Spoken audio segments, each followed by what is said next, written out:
नमस्कार साथियों, मेरा नाम मनोज आर्य है और इस समय हल्द्वानी के जी हाँ दीपक बलोटिया जी के यहाँ बैठे हैं। इस समय दीपक बलोटिया जी आप देख सकते हैं तस्वीरों में हमारे सामने बैठे हैं और लगातार जनता के लिए लड़ते रहते हैं। आज हम आए हैं जौहर ज्योति डमोडूंगा। जौहर ज्योति डमोडूंगा की लड़ाई आप दीपक जी 2016 से लड़ रहे हैं और लगातार कोर्ट केस है। कल भी हाई कोर्ट में उसकी तारीख है, केस नंबर 35 है जिसका, उसमें उससे पहले कुछ नोटिफिकेशन वगैरह कुछ जारी आए हैं क्योंकि आप उसका लगातार केस लड़ते आए हैं, चीज़ों को समझे हैं। जनता को बताइए क्या क्या रूपरेखा है।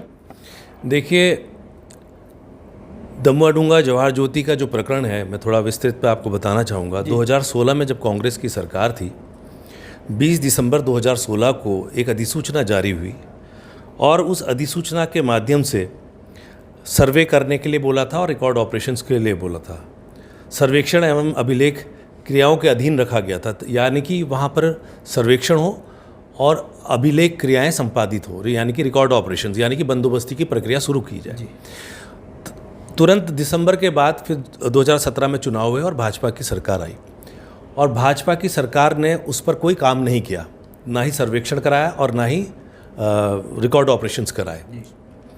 उसके बाद 2020 में जब कोरोना काल चल रहा था, उसके 13 मई 2020, वो समझिए कि जिसमें कोरोना काल अपने चरम में था, सरकार ने बजाय जो कोरोना के जो आहत लोग थे उनकी मदद करने की बजाय उस पर भी हमने कोर्ट से डायरेक्शन लेके गवर्नमेंट पर जो है दबाव बनाया कि कोरोना से कैसे निपटना चाहिए। ऐसे समय में जब कोरोना फैला हुआ था, सरकार ने चुपके से 13 मई 2020 को ये जो सर्वेक्षण और अभिलेख क्रियाओं का जो काम होना चाहिए था उस पर रोक लगा दी। और रोक लगाना महज एक पटवारी की रिपोर्ट में कि यहाँ पर सर्वेक्षण नहीं हो सकता क्योंकि यह 100% आबादी वाला क्षेत्र है। आज तकनीकी के युग में ये बड़ा हास्यास्पद स्टेटमेंट था और महज पटवारी की रिपोर्ट में बिना जाने बिना समझे रोक लगा दी और वहाँ निवास कर रहे हजारों हजार लोगों के मालिकाना हक को छीनने का काम किया।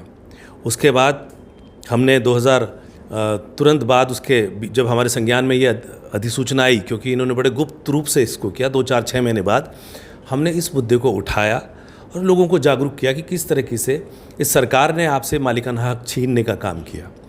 उसके बाद हमने सरकार से मांग की कि ये रोक जो है आप हटा दीजिए, क्योंकि इससे जो मालिकाना हक जो लोगों का है वो छीन रहा है, तो सरकार के कानों में जूं भी नहीं रहेगी। मजबूरन, क्योंकि हमें जो राइट फोरम है माननीय उच्च न्यायालय को हमने अप्रोच किया, हमने एक PIL डाली जिसका नंबर 118/2021 तो हमने डाली और उसके बाद भी 2021 से 2025 अभी तक सरकार कोर्ट में विरोध करते रही, लेकिन जनता में ये बयान देते रही कि हम आपके मालिकाना हक दिलाएंगे, यानी कि दोहरा चरित्र सरकार का उजागर हुआ। कल 22 अगस्त फिर से उस कोर्ट में तारीख है और जो हमारा जो प्रकरण है कोर्ट में वो लगभग अंतिम चरण में है। जब सरकार को लगा सारे दस्तावेजों का अवलोकन करने के बाद कि ये तो मामला बड़ा विचित्र है और हो सकता है कि इसमें सरकार को शिकस्त खानी पड़े, तो आनन फानन में आज एक दिन पहले 11:12 बजे करीब ये अधिसूचना जारी करी ताकि ये संदेश जाए कि सरकार जनता की हितैषी है।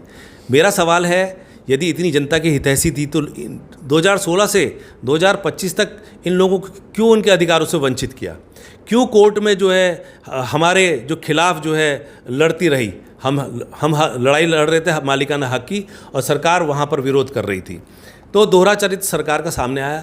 और इतना ही नहीं, जो सरकार की कारगुजारी वो ये है, जब जिस क्षेत्र का जौहर ज्योति डमोडूंगा का बंदोबस्ती लंबित थी, राजस्व ग्राम घोषित हो चुका था, जिसकी बंदोबस्ती नहीं हुई थी, वहाँ पर जाके लोगों का उत्पीड़न किया अपने अधिकारियों के माध्यम से। लोगों की जो 1950 से वहाँ लोग बसे हुए, उनकी ज़मीनों में बोर्ड लगाए गए, उनका मानसिक उत्पीड़न किया, उनके साथ नाइंसाफ़ी करी। तो सरकार यदि पारदर्शी है तो तुरंत जो अधिसूचना जारी हुई है इसके अनुक्रम में अपनी कमेटी बनाए, जो नियमानुसार कमेटी बनती है जिसको राज्यपाल अनुमोदित करते हैं, शासन से अनुमोदन होता है वो कमेटी बना के सर्वे कराएं, सर्वेक्षण के बाद आपत्ति लें, आपत्ति के बाद अभिलेख क्रियाओं को संपादित करें ताकि लोगों को उनका हक अतिशीघ्र मिले। महज कल माननीय उच्च न्यायालय में जवाब से बचने के लिए आपने यदि किया है तो जनता देख रही है, माफ़ नहीं करेगी। और साथ ही जिन लोगों के आपने यहाँ बोर्ड लगाए हैं, जिन लोगों का उत्पीड़न आपने किया, प्रताड़ना किया, गैर कानूनी तरीके से आपने किया, जो समिति बनी वो गलत बनी, क्योंकि सर्वेक्षण करने का अधिकार राजस्व विभाग का होता है, ना कि नगर निगम का होता है।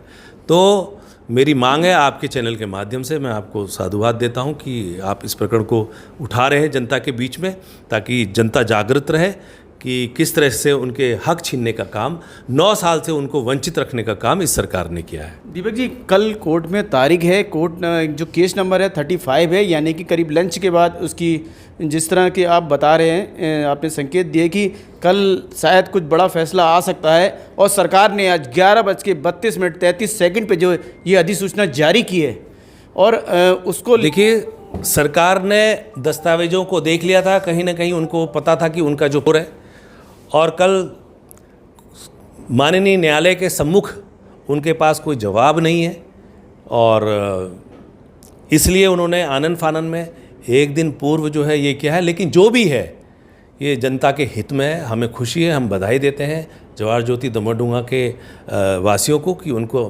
मालिकाना हक मिले। लेकिन सरकार की मंशा साफ होनी चाहिए। जिस तरह के कृत्य उन्होंने पूर्व में किए हैं, अपने सरकारी तंत्र, प्रशासन को, प्रशासनिक तंत्र को आगे करके इस तरह के कार्य आगे को ना करें।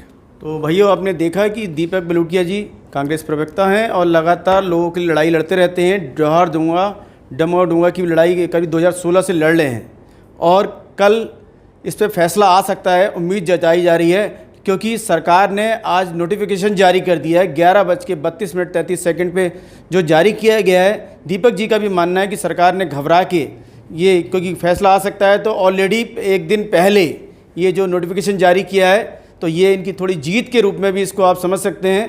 धन्यवाद साथियों, हम आपको हर अपडेट के साथ रूबरू करा रहे हैं।